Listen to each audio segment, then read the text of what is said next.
উদয়পুর টেপানিয়া স্থিত গোমতী জেলা হাসপাতালে চুরি করতে গিয়ে হাতে নাতে ধৃত বেসরকারি নিরাপত্তা কর্মীদের হাতে মরণ দাস নামে এক কুখ্যাত চোর।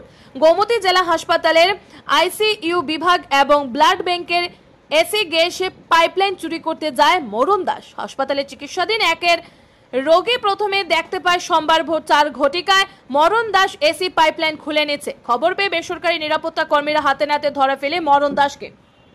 পরবর্তী সময় অভিযুক্ত মরণ দাসকে আর কেপুর থানার পুলিশের হাতে তুলে দেওয়া হয়। সাংবাদিক জানা যায় উদয়পুর আর কেপুর থানায় পূর্বে ও বহু মামলা রয়েছে চুরিকাণ্ডে মরণ দাসের বিরুদ্ধে। ব্যুরো রিপোর্ট আর.ই. ধর্মনগর।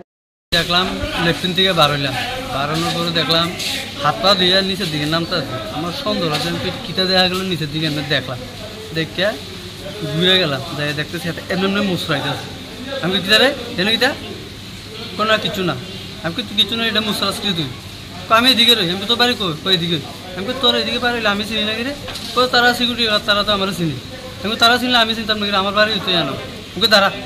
এরপর আমি ফিরে দৌড়ে আমি ওই সিকিউরিটি গার্ডটা রাজু এদিকে এদিকে সুর এদিকে দিছি দৌড়, আমার জানো শুক্র দাদা কই না না তাড়াতাড়ি দিছে দৌড়। এরপর তারা আবার দৌড়ে যায়, হ্যাঁ বলো নিজের দিকে দৌড়ে আনতে, আমার কয় এইটা নিলে, আমি কয় হ্যাঁ এইটা এবার না দাদা আমি না আমি কই বেটা আমি কানা নিই বেটা, তোরা এখন দেখলাম তুই এখন করে না কয়, আমি কই ইডো হাতে তারা। আপনি কি হাসপাতালে ভর্তি ছিলেন? হ্যাঁ আমি ভর্তি। তখনই দেখছেন যে এসি পাইপ ভাঙতেছে না? হ্যাঁ। এখন কি পুলিশ নিয়ে গেছে? হ্যাঁ নাম টাম জানছিনি বা কি বাড়ি? আমি তো হ্যাঁ নাম